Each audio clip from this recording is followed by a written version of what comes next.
Welcome back to the channel guys. कैसे हैं आप लोग? आशा करता हूं आप लोग अच्छे होंगे फ्रेंड्स। तो एक नए एसएमई आईपीओ का नोटिफिकेशन आया है जिसका नाम है integrity infra build developers limited. ये एक एसएमई आईपीओ है फ्रेंड्स। इस वीडियो के अंदर हम जानेंगे इसी एसएमई आईपीओ के बारे में, जानेंगे इसकी डिटेल्स के बारे में, कंपनी क्या करती है, क्या बनाती है, क्या कंपनी के फाइनेंशियल है, क्या करंट ग्रे मार्केट प्रीमियम इस आईपीओ का चल रहा है, सारा कुछ जानेंगे इस वीडियो के अंदर। सो फ्रेंड्स बने रहिएगा वीडियो में। चलिए एनालिसिस को स्टार्ट करते हैं।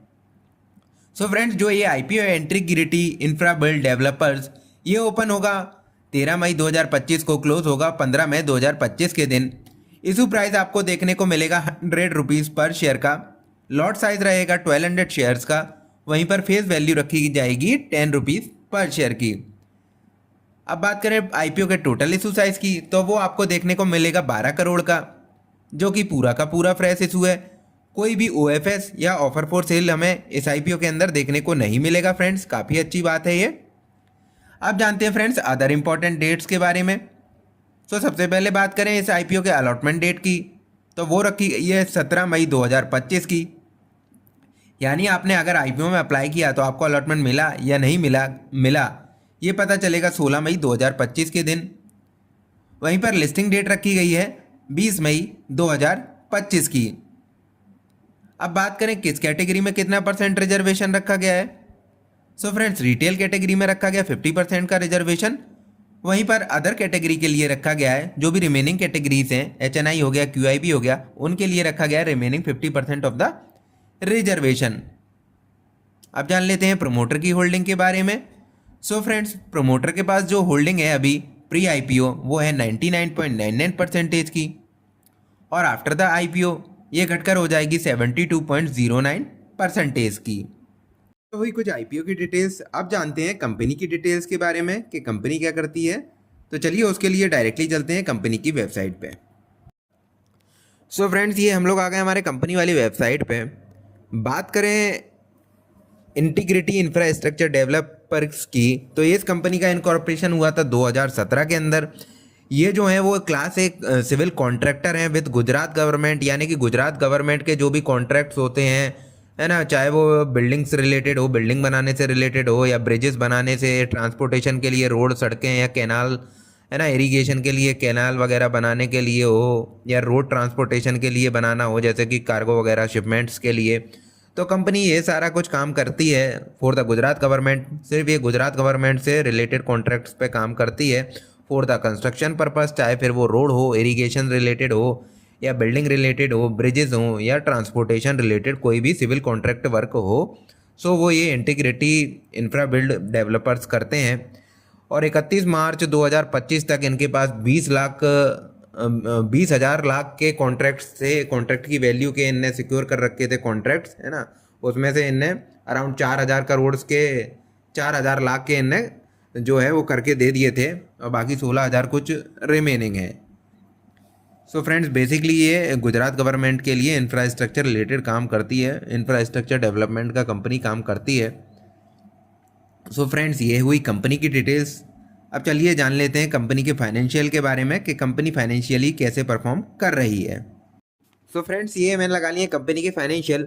जो भी फिगर्स आपको या ग्राफ जो स्क्रीन पर दिख रहा है वो सारा इन करोड्स में है। जो भी फिगर्स उसमें मेंशन है वो सारा इन करोड्स में है।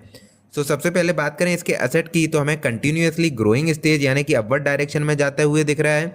2023 में था 15 करोड़ 25 लाख का, जो कि बढ़कर 31 दिसंबर 2024 तक हो गया 33 करोड़ 35 लाख का। तो एसेट में तो हमें वृद्धि होते हुए देखने को मिल रही है ईयर ऑन ईयर बेसिस में। वहीं पर बात करें रेवेन्यू की, तो रेवेन्यू 2022 के अंदर था 33 करोड़ 48 लाख का, जो कि 31 दिसंबर 2024 तक बढ़कर हो गया 68 करोड़ 97 लाख का। तो इसका भी जो ग्राफ है वो हमें अपवर्ड डायरेक्शन में ही जाते देखने को मिल रहा है, रेवेन्यू वाला ग्राफ। अब बात करें इसके पैट की यानी कि प्रॉफिट आफ्टर टैक्स की, तो ये भी हमें अच्छे से अपवर्ड डायरेक्शन में जाता हुआ देखने को मिल रहा है।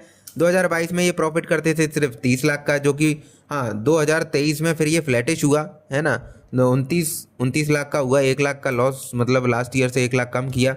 उसके बाद 2024 फाइनेंशियल ईयर में इन्हें किया 95 लाख का, और 31 दिसंबर 2024 तक ये कर चुके हैं 1 करोड़ 94 लाख का। अब बात करें इनकी बोरोइंग्स की, तो बोरोइंग्स में 2022 से 23 में तो थोड़ा सा हल्का डिप है हमें देखने को मिला है अराउंड 1 करोड़ का। उसके बाद अभी जो 31 दिसंबर 2024 तक है वहाँ पे हमें 12 करोड़ 86 लाख का इनका बोरोइंग्स बढ़ते हुए देखने को मिला। तो काफ़ी ज़्यादा बोरोइंग्स है फ्रेंड्स इस कंपनी के फाइनेंशियल फिगर के अंदर। प्रॉफिट ठीक है, प्रॉफिट भी इतना ज़्यादा नहीं है पर ठीक है, प्रॉफिट कर रही है। वहीं पर रेवेन्यू तो अच्छे से मेंटेन किया हुआ है, पर जो कंसर्निंग पॉइंट है वो इनकी बोरोइंग्स है, जो कि साथ ही साथ बढ़ते हुए जा रही है फ्रेंड्स। सो फ्रेंड्स, ये तो हुई कंपनी के फाइनेंशियल। अब जान लेते हैं इस कंपनी के अदर केपीआई इंडिकेटर के बारे में। सो फ्रेंड्स, बात करें सबसे पहले डेट टू इक्विटी रेशियो की, तो वो हमें 3.71 का देखने को मिल रहा है, बहुत ज़्यादा है डेट टू इक्विटी रेशियो। वहीं पर बात करें पेट मार्जिन की, तो वो हमें 1.47 का है, तो ये भी कम है, अराउंड 1.5% का, 1.5 का ही हमें पेट मार्जिन देखने को मिल रहा है। फेस वैल्यू भी बहुत ज़्यादा है, अराउंड 10 की है। वहीं पर बात करें पी रेशियो की, तो प्री आईपीओ 32.68 का है और पोस्ट आईपीओ 16.6 का है। ये भी थोड़ा सा हायर साइड देखने को मिल रहा है, क्योंकि कंपनी इतना ज़्यादा कोई विशेष मुनाफा नहीं कर रही है। डेट टू इक्विटी रेशियो भी कंपनी का ज़्यादा है। सो फ्रेंड्स, ये हुई केपीआई इंडिकेटर के बारे में बात। अब जानते हैं इस कंपनी के ग्रे मार्केट, इस आईपीओ के ग्रे मार्केट प्रीमियम के बारे में।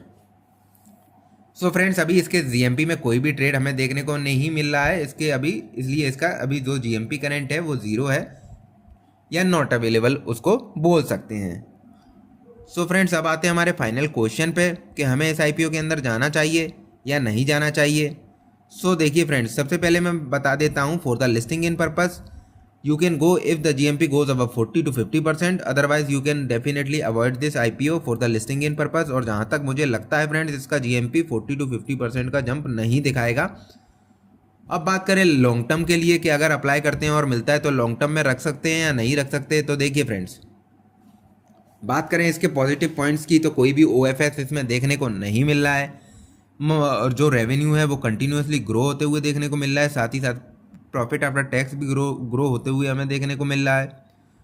हेलो फ्रेंड्स, अब बात करें इसके नेगेटिव पॉइंट्स की, तो देखिए फ्रेंड्स, इसका जो बोराइंग्स है कंटिन्यूसली ग्रो हो रहा है विथ रेवेन्यू। हो सकता है कि कंस्ट्रक्शन वाली कंपनी है, तो इनको कुछ इक्विपमेंट्स वगैरह लेना रहता हो, कुछ करना रहता हो, तो उसके लिए भी कई बार हमारा बोराइंग्स हमें बढ़ते हुए देखने को मिल सकता है। पर फिर भी एक कंसर्निंग पॉइंट ये हमें रहेगा हमारे लिए। वहीं पर बात करें डेट टू इक्विटी रेशियो की, तो 3.71 का है, बहुत ज़्यादा है। 1 के ऊपर जैसे ही निकलता है तो वो थोड़ा सा फिगर्स अनस्टेबल होने चालू हो जाते हैं।